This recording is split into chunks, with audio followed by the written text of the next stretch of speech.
우리 오늘 하나님 말씀은 데살로니가 전서 4장 말씀입니다. 계속적으로 새벽 기도는 데살로니가 전서를 보고 있습니다. 330페이지입니다. 제 성경은 데살로니가 전서 4장, 조금 길지만 굉장히 중요한 말씀들이니까 18절까지 같이 읽겠습니다. 그러므로 형제들아, 우리가 끝으로 주 예수 안에서 너희에게 구하고 권면하노니 너희가 마땅히 어떻게 행하며 하나님을 기쁘시게 할 수 있는지를 우리에게 배웠으니 곧 너희가 행하는 바라 더욱 많이 힘쓰라. 우리가 주 예수로 말미암아 너희에게 무슨 명령으로 준 것을 너희가 아느니라. 하나님의 뜻은 이것이니 너희의 거룩함으로 곧 음란을 버리고 각각 거룩함과 존귀함으로 자기의 아내에 대할 줄을 알고 하나님을 모르는 이방인과 같이 세욕을 부리지 말고 이 일에 분수를 넘어서 형제를 해하지 말라. 이는 우리가 너희에게 미리 말하고 증언한 것과 같이 이 모든 일에 주께서 신원하여 주심이라. 하나님이 우리를 부르심은 부정하게 하심이 아니요 거룩하게 하심이니 그러므로 저버리는 자는 사람을 저버림이 아니요 너희에게 그의 성령을 주신 하나님을 저버림이니라. 형제 사랑에 관하여는 너희에게 쓸 것이 없으면 너희를 자신이 하나님의 가르치심을 받아 서로 사랑함이로다. 너희가 온 마게도냐 모든 형제에 대하여 과연 이것을 행하도다. 형제들아, 고난하노니 더욱 그렇게 행하고 또 너희에게 명한 것 같이 조용히 자기 일을 하고 너희 손으로 일하기를 힘쓰라. 이는 외인에 대하여 단정히 행하고 또한 아무 궁핍함이 없게 하려 함이라. 형제들아, 자는 자들에 관하여는 너희가 알지 못함을 우리가 원하지 아니하노니 이는 소망 없는 다른 이와 같이 슬퍼하지 않게 하느니라. 우리가 예수께서 죽으셨다가 다시 살아나심을 믿을진대 이와 같이 예수 안에서 자는 자들도 하나님이 그와 함께 데리고 오시리니 우리가 주의 말씀으로 너희에게 이것을 말하노니 주께서 강림하실 때까지 우리 살아남아 있는 자도 자는 자보다 결코 앞서지 못하리라. 주께서 호령과 천사장의 소리와 하나님의 나팔 소리로 친히 하늘로부터 강림하시리니 그리스도 안에서 죽은 자들이 먼저 일어나고 그 후에 우리 살아남은 자들도 그들과 함께 구름 속으로 끌려 올려 공중에서 주를 영접하게 하시리니 그리하여 우리가 항상 주와 함께 있으리라. 그러므로 이러한 말로 서로 위로하라. 아멘. 아버지 은혜 감사합니다. 오늘도 이렇게 새벽을 깨우며 또 하나님께 예배 드릴 수 있는 귀한 은혜 베풀어 주신 것 너무나도 감사합니다. 우리가 무엇이간데 하나님께서 수많은 사람 가운데서 택하시고 하나님 자녀 삼아 주시고 순간순간 은혜 속에 주님이 이끌어 주신 걸 생각할 때에 만입이 있다 하더라도 하나님께 다 감사할 수 없습니다. 우리들의 살아가는 삶이 하나님을 기쁘게 하는 삶이 될 수 있도록 하시고 늘 천국에 소망을 두고 살아가는 저희들이 될 수 있도록, 그리고 우리의 삶을 보고 하나님께는 영광이요 믿지 않는 주위 사람들에게 부러움이 되고 그리고 존귀로움이 될 수 있는 그러한 삶이 될 수 있도록 축복해 주시옵소서. 이 시간에 주의 성령께서 우리 각자에게 말씀해 주실 줄 믿사오며 예수님 이름으로 기도하옵나이다. 아멘. 청소년 교육하는 분들, 또 우리 교회 사역자들도 마찬가지지만 청소년 사역자들이 이구동성으로 하는 말이 뭐냐면 자녀들을 교회만 데려다 주면 다 끝나는 것이라 이렇게 생각하는 부모님들이 참 많다, 그래 이야기합니다. 그런데 실제적으로 교회 생활보다는, 교회 생활도 중요하지만 집에 가정생활이 너무나도 중요한 것이죠. 부모님들이 자녀들에게 바른 가치관을 심어주는 게, 그 예수 믿는다는 게 너무 귀한 축복이 뭐냐면은 우리가 내가 세상적인 가치관에서 하나님의 가치관을 바뀌잖아요. 이것은 인생의 일대 변혁인 것이죠. 생각할 수 없는 일인 것이요. 예전에는 세상에 있는 것들만 쫓아가던, 그냥 자녀들에게도 공부만 하라, 아니면 돈만 벌여라, 출세만 하라 이렇게 하던 부모가 예수 믿고 구원받고 나서부터 살아가는 삶은, 너희들의 삶은 세상의 끝이 아니다.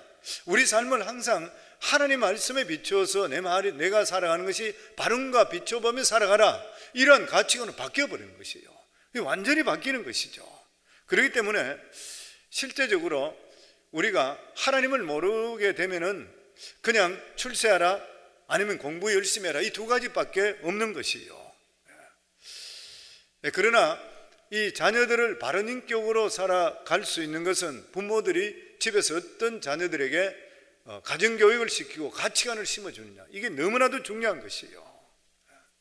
만일 가정에서 자녀들에게 바른 가치관을 심어주지 못하고 바른 가정교육을 가르쳐주지 못한다 그러면은 아무리 좋은 대학이 나왔다 하더라도 결코 옳은 인격으로 살아갈 수가 없는 것이에요.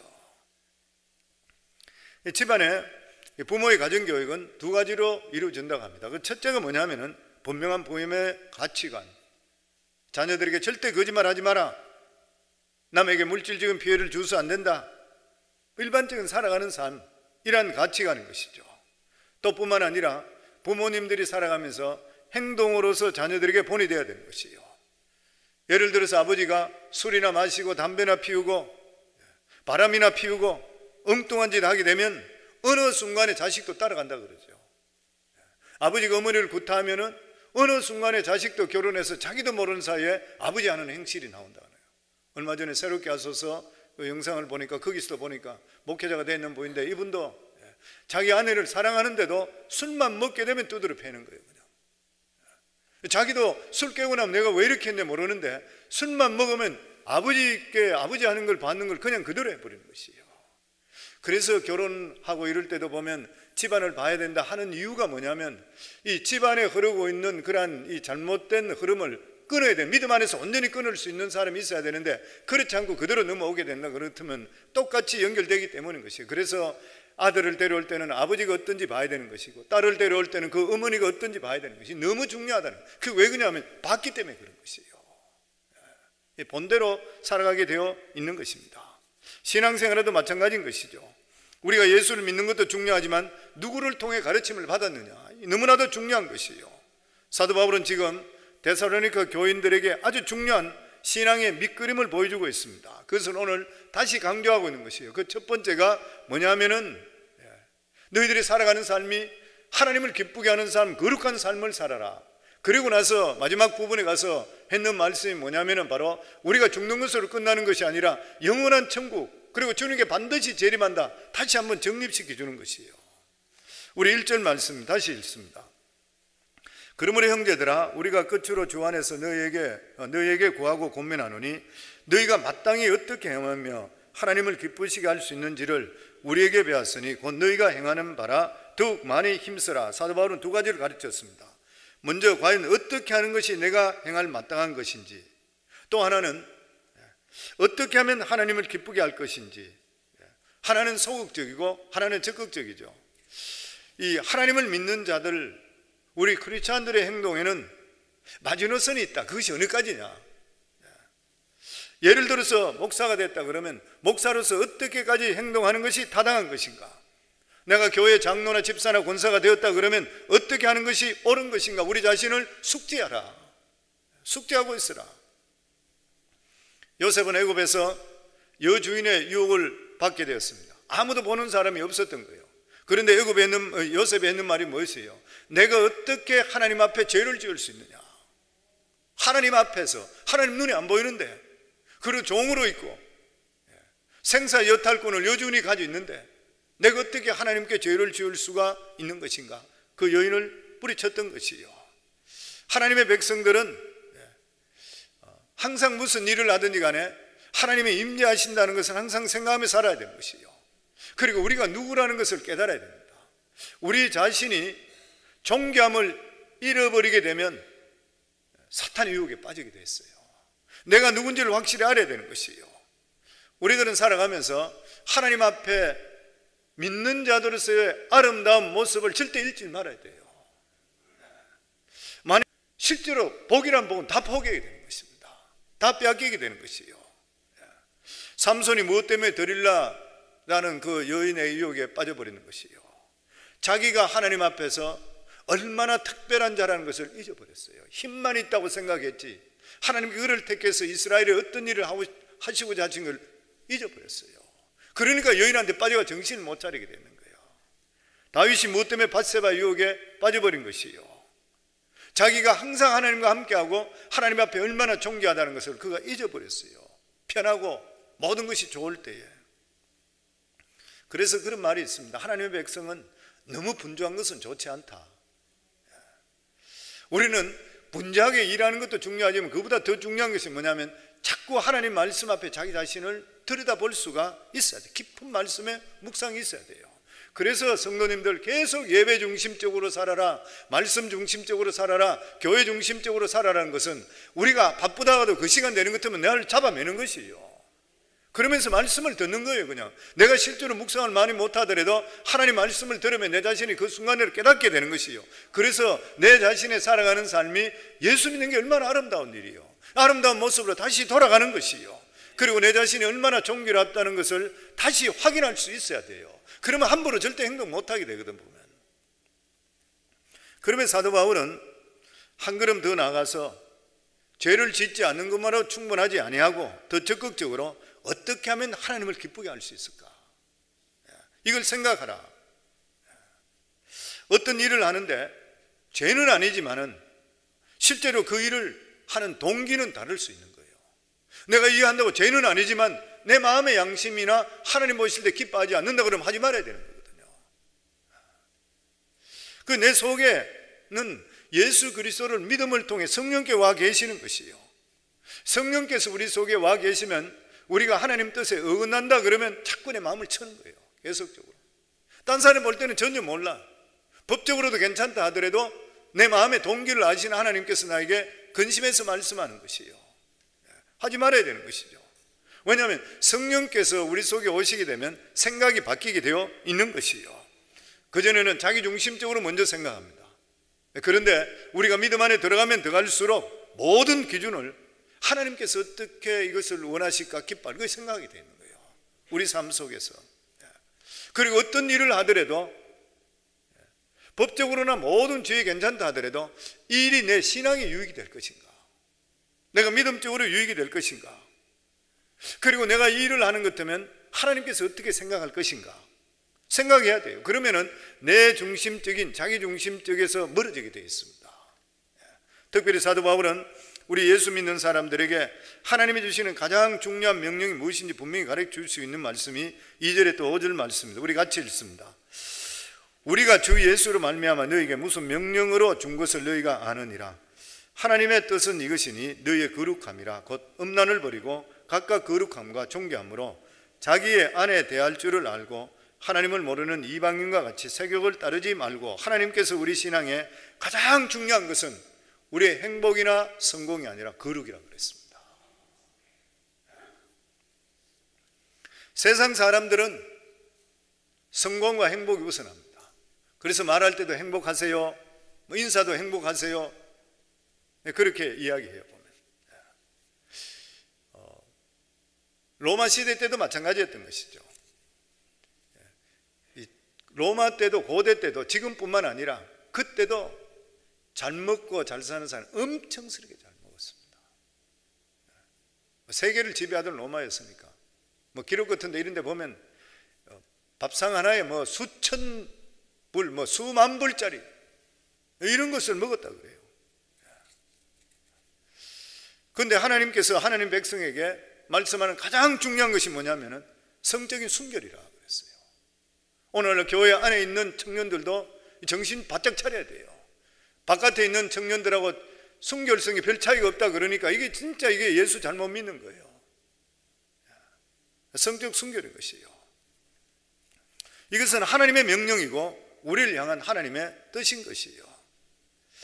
그래서 우리는 하나님의 뜻을 생각할 때 어느 쪽을 선택해야 내가 성공하고 행복할 수 있나를 먼저 생각해서 안 되는 것이에요. 어느 쪽을 선택해야지 내가 더욱더 거룩해질 수 있냐, 이걸 먼저 생각해야 돼요. 거룩할 때는 성령의 강력한 역사가 우리 속에 임하게 되어 있고 하나님 능력이 임하게 되어 있습니다. 그러면서 말씀하는 것이 곧 음란을 버리라, 음란을 버리라 그랬어요. 여기 음란은 모든 형태의 음란을 다 포함하는 것이에요. 이것은 바로 거룩함과 존귀함으로 아내를 취해서 결혼생활을 하는 것, 거기까지 연결시키는 것이에요. 이 당시에는 부인들도 막 바꾸고 여러 가지 일들이 많았던 거예요. 그러니까 이방인들 세격을 따르는 자와 같이 육체적인 쾌락에 젖어 살지 말라, 그 말씀하고 있습니다. 이 그리스도인들은 마땅히 이런 일들을 부정해야 되고 이런 죄악에서 멀리해야 된다. 그리고 7절에 8절입니다. 같이 읽습니다. 하나님이 우리를 부르시면 부정하게 하심이 아니요 거룩하게 하심이니 그러므로 저버린 자는 사람을 저버림이 아니요 너에게 그의 성령을 주신 하나님을 저버림이라. 우리가 부정적으로 살아가는 삶, 거룩하지 못하게 살아가는 삶은 사람을 저버림이 아니라 결과적으로 우리가 삶 속에 부정적인 삶, 정욕에 빠져서, 색욕에 빠져서 부부관계가 잘못되고 문제가 됐다, 이런 관계, 처녀 총각도 남녀 간에 너무 문란한다, 이래 되면은 이게 결과적으로 사람 관계가 아니라 하나님 관계까지 간다는 거예요. 그 말씀을 우리들에게 주시고 있습니다. 그래서 우리의 마음과 감정을, 우리의 생각과 감정을 하나님 말씀에 붙들어 매셔야 돼요. 왜 그러냐면 사람의 생각과 감정은 절대로 못 믿습니다. 그리고 사람 생각과 감정은 계속 아름답게 비화시켜요. 자기들은. 성도는 부정 저지르는 그러한 사람도 사랑하기 때문에 부정 저지르잖아요. 근데 자기 사랑은 다 좋대. 그게 어떻게 올바른 사랑이 될 수 있어요? 올바른 일이 될 수가 없는 것이요. 그래서 우리 예수 믿는 사람들은 자기 감정을 십자가에 못 박아야 됩니다. 우리 감정은 물과 같다 그러죠. 물꼬를 절대 태워줘서 안 된다 그래요. 엉뚱한 길로 가서는 절대 안 되는, 비정상 길로 갈 수 있는 물꼬를 절대 태워서는 안 되는 것이라. 그래서 하나님께서 우리를 부르신 것이 왜 부르셨냐? 거룩한 생활을 하기 위해서. 가장 타락하기 쉬운 것이 남녀 관계이고, 두 번째가 돈이고, 세 번째는 명예인데, 이 세 가지를 피하라는 것이요. 이 세 가지를 피할 수 있는 길이 무엇인 것인가? 거룩을 추구해야 되는 것이요. 그리고 결혼 생활이 깨끗해야 된다는 것이요. 결혼 생활이 깨끗하고 거룩을 추구하는 삶을 살면 그 사람은 이미 성공한 사람이에요. 이미 성공한 사람입니다. 성공은 우리 인생이 별거 있는가요? 별거 없어요. 보면은. 저도 목회하면서 하는 게 항상 기도인 게 뭐냐면은, 저희 가정생활, 저희 삶이 내가 목회하고 끝날 때 주님 앞에 쓸 때까지 온전하게 지켜줘서 그 기도했어요. 왜냐하면 세상이 어떻게 될지 모르는 일이잖아요. 무슨 일을 당할지 모르는 일들이고. 그래서 우리 성도님 모두 다 지금 가지고 있는 결혼 생활에 모두 다 성공하기를 주 이름으로 축원합니다. 이게 하나님 앞에 굉장히 많이 영광 돌리는 것이요. 그리고 중요한 것은 자기 분수를 넘어서지 않는다. 우리 6절 말씀 읽습니다. 이에 분수를 넘어서 형제를 해하지 말라. 이는 우리가 너에게 미리 말하고 정언한 것과 같이 이 모든 일에 주께서 신원하여 주심이라. 그리고 9절 말씀 보면 형제 사랑에 관하여는 너에게 설 것이 없으면 너희 자신이 하나님의 가르침을 받아 서로 사랑함이라. 사도 바울은 데살로니가 교인에게 사랑하는 법을 가르쳐주고 있는데 두 가지 중요한 교훈을 주고 있습니다. 첫째가 뭐냐면은 하나님의 가르침을 받는 것보다 다른 성도를 사랑하는 것이 우선되어서 안 된다. 왜냐하면 하나님의 말씀을 제쳐놓고 형제를 사랑한다 그러면 반드시 인간적인 사랑이 들어가기 때문에, 인간적으로 사랑이 많이 들어가게 되면 반드시 부작용이 일어나고 독이 있게 돼 있다, 그 말인 거예요. 사람들은 우리가 다른 사람에 대해서 너무 잘해줄 때 사랑이 많다 이렇게 생각하기 쉬운 일인데, 오늘 성경 말씀에 보면 오히려 그것이 독이 될 수가 있다. 왜냐하면 그 사람이 하나님 앞에 스스로 설 수 있는 기회를 갖지를 못하게 되는, 사람한테 디펜드 해버리는 거예요.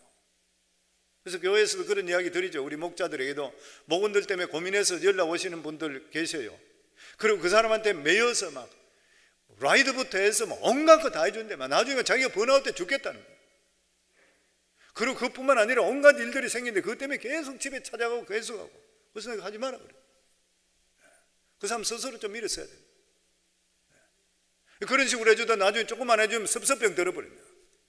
사람 잡으려고 그래 하지 마라. 이 목원인데 이 사람이 떠나면 어때? 그 생각하지 마라. 내가 할 수 있는 최대한 대로 해주고 선을 그어버려요. 나머지는 스스로 쓸 수 있도록 해야 된다. 우리가 절대 하나님이 될 수가 없는 일. 목회 똑같습니다, 성도님들. 지금 그 말씀을 주는 것이요. 다른 사람이 너무 잘해주려 하지 마라. 사랑이 독이 되어버린다. 하나님께 갈 수 있는 길을 오히려 막는 길이라. 여기 형제 사랑할 때 분수를 넘어가지 말라. 그 사람의 행복에 대해 말하는 것이죠. 너무 지나치게 그 사람한테 가까이 하고 내 사람으로 만들어야 되겠다. 이것도 세상 욕심과 똑같아요. 내 사람이 어디 있어요? 세상에, 교회 안에서 또 성도들 안에서 다 하나님의 사람이지. 그리고 우리가 그리스도인들은 경제적인 면에서 남에게 손을 벌리거나 오해받을 짓은 하지 말아야 된다. 열심히 일해라. 11절에 12절입니다. 또 너에게 명한 것 같이 조용히 자기 일을 하고 자기 손으로 일하길 힘쓰라. 이는 외인에 대하여 단정히 행하고 또한 아무 궁핍함이 없게 하려 함이라. 어떤 사람은 신앙이 좋다고 하면서 다른 사람들에게 경제적으로 피해를 주는 사람이 있습니다. 그렇게 하면 아무리 좋은 관계도 오래 갈 수가 없는 것이에요. 어떤 분은 처음에 무조건 좋아하다가 나중에 힘들어지면 원망불평하고 관계가 나빠지는 거 있어요. 부탁하는 사람이나 부탁받는 사람이나 형편대로 하셔야 돼요. 형편에 벗어나서는 안 돼요. 안 된다는 것은 안 된다고 하셔야 돼요. 그래야 관계가 유지가 돼요. 만약 그렇지 않으면 관계 유지가 절대 될 수 없습니다. 성도님, 내가 힘들게 벌었던 돈을 빌려주고 나서 그 돈을 못 받는다 그런 것 같으면 그 사람 바로 보게 되겠어요? 못 봐요. 내가 할 수 있는 만큼 해주고, 부득이한 경우에 못 받더라도 내 마음 상처받지 않는다고 할 정도 해야 돼요. 그리고 성도들은 항상 자기가 지혜롭게 최선을 다 일을 해야 돼요. 그래서 열심으로 사셔야 돼요. 초대교회 교인들은 자기 것이 실제로 없었습니다. 재물들을 다 내어놓고 서로 갈라가고 그랬습니다. 왜냐하면 그 사람들은 곧 예수님께 재림할 거로 생각했기 때문에 내 것이 없는 거예요. 요즘 극단적인 종말론자가 그렇게 하잖아요, 보면. 그런데 실제로 예수님 언제 재림할지 몰라요. 우리는 거룩하고 믿음 안에 지켜 사는 게 너무 중요한 것이에요. 그 초대교회 때 그랬다고 해서 기독교인이 네 것도 내 것도 없다고 그러고 남의 거 마음대로 쓰면 절대 안 돼요. 예수 믿는 사람이 일할 수 있는데도 불구하고 허황된 생각에 빠져 있게 되고 올바로 일을 하지 않는 것, 결코 보기 좋은 것이 아닌 것이에요. 어떤 사람은 은혜만 받으려고 해요. 아니에요. 노동이 얼마나 신성한지 몰라요. 일을 열심히 해야 돼요. 어떤 사람은 광신적으로 예수 믿는 바람에 전도의 문을 닫습니다. 그리스도인들은 결코 다른 사람들에게 광신자로 보여서 안 돼요. 아주 단정하고 궁핍함이 없이 정상적이고 매력적으로 보일 때 불신자들도 저렇게 될 때, 하나님을 믿을 때 저래 되구나 관심을 갖게 되는 거예요.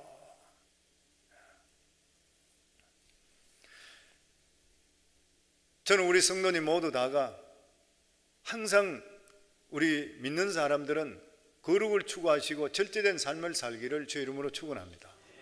그리고 우리 가치관이 가장 적나라하게 드러나는 데가 어디냐면 장례식입니다. 그래서 하나님 모르는 사람들은 죽은 자에게 절도 하고, 어떤 사람은 곡도 하고, 종교에 따라서 행시가 다 틀리는 것이에요. 실제로 죽음이라는 것은 너무나 슬픈 일입니다.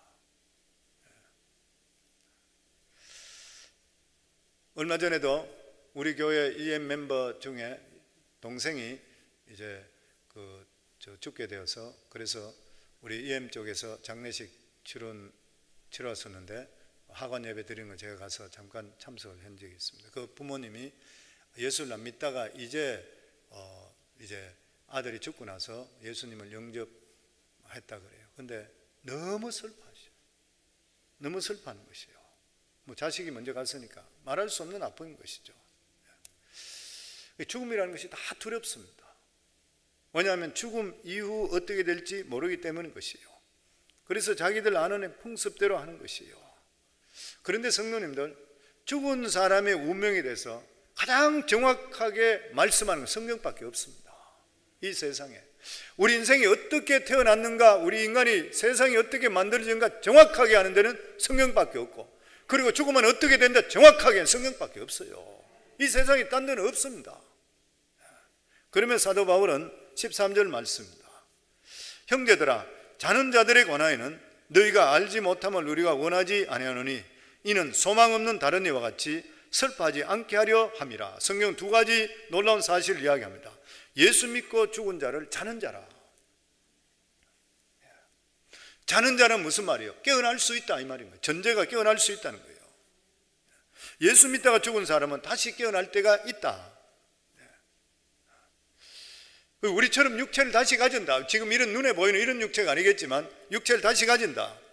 근데 여기 보면 소망 없는 다른 이와 같이 슬퍼하지 않게 하려 함이라. 소망이 없는 다른 이란 뭐예요? 예수 믿지 않고 죽은 사람들. 예수 믿고 죽은 자는 자는 자이지만 예수 안 믿고 죽은 자는 진짜 죽은 것이에요. 다시 못 깨어나는 것이에요. 그래서 그런 말이 있잖아요. 자기 아버지 예수 믿는데 자식들 다 불러놓고 나서 마지막 유언할 때 자식들 보고 다 보고 이제 See you again 뭐 이렇게 전부 다시 우리 또 보자, 천국에서 보자 하는데 그 막내 아들이 예수를 안 믿는 막내 아들만 인사할 때에 굿바이 그랬다 그래요. 아빠 나보고는 왜 굿바이 그래요? 너는 나하고 볼 수 없다 앞으로. 예수 안 믿기 때문에. 성도님, 우리 모두 다는 죽어도 천국에서 같이 만날 줄 믿습니다. 동네는 같은지 아닌지 잘 모르겠어요. 그렇지만 어쨌든 보는 것이에요. 저희 아내는 사모되고 너무 힘들고 여러 가지 이래서 나보고 자기 동네 오지 말라고 천국 가면 그런 이야기 하고 있습니다만 우리 서로 잘들 천국 가서도 지내길 바랍니다. 아멘.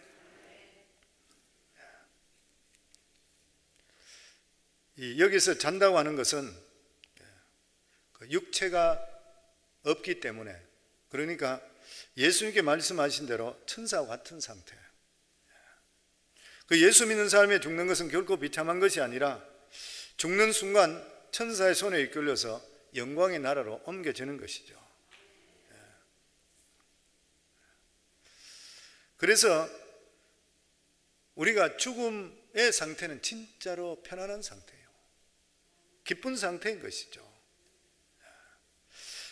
살아있을 때는 육신의 상태로 주님을 섬기지만 죽음에는 육신을 벗고 주님과 가까이 섬기는 것이에요. 그러나 사도 바울은 늘 그런 상태로 있는 것이 아니라 지금은 성도들의 육신의 상태와 영광의 상태가 나누어져 있지만 하나 될 때가 있다. 그때가 언제냐? 부활의 때다. 이때는 모든 믿지 않는 자들이 심판을 받는다. 이 순간이 되면 그리스도께서 이 세상에 다시 재림하는데 천사장의 호령과 나팔 소리로 공중에서 재림한다. 그러면 죽은 성도들이 모든 몸을 입고 다시 부활한다. 우리 16절에 17절 마지막으로 같이 읽습니다. 주께서 호령과 천사장의 소리와 하나님의 나팔 소리가 친히 하늘로부터 강림하시리니 그리스도 안에서 죽은 자들이 먼저 일어나고 그 위에 우리 살아남은 자들도 그들과 함께 구름 속으로 끌어올려 공중에서 주를 영접하게 하시리니 그리하여 우리가 항상 주와 함께 있으리라. 죽은 자들이 일어날 때 반드시 자기가 죽었던 무덤에서 일어난다는 말이 아닌 것이죠. 완전히 새로운 육체를 입고 우리 몸이 새롭게 되는 것이죠. 이 육체는 영원히 죽지 않고 병들지 않고 영광스러운 육체인 것이에요. 그리고 살아남은 자들도 동시에 변화돼서 공중으로 이끌림 휴거되는 것이죠. 그리고 주님을 영접하게 되어 있습니다. 그래서 우리가 이 세상에 주님과 함께 동행하는 것이 너무 중요해요. 이 세상에 주님과 동행했는 사람이 주님과 영원히 동행하는 거예요. 아멘. 그래서 예수 믿고 구원받은 하나님의 자녀들은 죽음 후에도 너무 그렇게 슬퍼하지 마라 그랬어요. 여기 보면 형제들아 자는 자들에 관하여는 너희가 알지 못함을 우리가 원하지 아니하노니 이는 소망 없는 다른 이와 같이 슬퍼하지 않게 하려 함이라. 소망 없는 다른 이들은 진짜 죽었으니까 그러니까 슬퍼할 수밖에 없지만 우리들은 천국에 주님 품에 있기 때문에 육신의 사랑에서 끊어지는 건 엄청 서러운 아픔이지만 그럼에도 불구하고 우리가 영원한 예수 믿고 구원받은 하나님의 자녀들은 영원한 천국을 우리가 믿고 있다면 너무 그렇게 슬퍼하지를 말아라. 그렇게 이야기합니다. 그래서 결국 기독교 신앙이라는 것은 죽음까지 이기는 신앙인 것이요. 그리고 죽음에 대해서 바로 알아야 되는 것이요. 죽음에 대한 바른 믿음을 가지게 될 때에 우리가 미신이든지 먹고 마시는 문제나 사랑하는 자녀나 부모의 죽음에 대해서도 너무 절망하지 않게 돼요. 오히려 소망을 갖게 되는 것이죠. 우리 예수 믿는 사람들은 무덤을 만들어 놨다 하더라도 막 안 믿는 사람 같이 그렇게 가서 앞에가 통곡하고 그렇게 잘 안 하잖아요. 왜냐하면 이미 천국 가서 주님 품에 훨씬 더 잘한 걸 알 수 있게 되는 일들이니까. 그래서 오늘 하나님께서 우리들에게 말씀합니다. 너희들이 살아갈 때, 이 세상을 살아갈 때는 너희들 행복 따라가는 것이 아니라 거룩한 삶을 추구하라. 그러면 하나님께서 우리 삶을 책임져 주시게 되어 있습니다. 항상 우리 삶에 하나님을 기쁘게 할 수 있는 삶을 항상 생각하라. 하나님을 의식하고 살아라. 왜냐하면 너희들이 죽고 나면 끝이 아니라 영원한 천국이 기다리고 있다. 그걸 주님 여기에 정확하게 우리가 말씀해 주고 있는 거예요. 이게 그리스도인 신앙인의 우리가 가져야 될 신앙 자세일 뿐만 아니라 믿음의 핵심이잖아요. 예수 믿고 구원받은데 어떻게 살아야 돼요? 하나님을 의식하고 거룩한 삶을 추구해라. 가정을 귀하게 여기라. 뭐 이런 것들. 그러고 나서 죽고 나면 반드시 끝이 아니라 다시 주님 임하실 때에 우리 죽은 몸이 다시 일어난다. 산자는 들림받지만 영원한 곳에 있다. 너희가 예수 그리스도로 구원받은 것이 확실하다면 이것도 확실히 믿어야 된다. 사랑하는 성도님들, 이 말씀 믿으시고 이 세상 살아가더라도 세속적으로 세상적으로 살지 않으시고 주님 바라보고 주님을 기쁘게 할 수 있게 바라고 죽음에 대해서 두려워하지 말고 믿음으로 승리할 수 있기를 주 이름으로 축원합니다.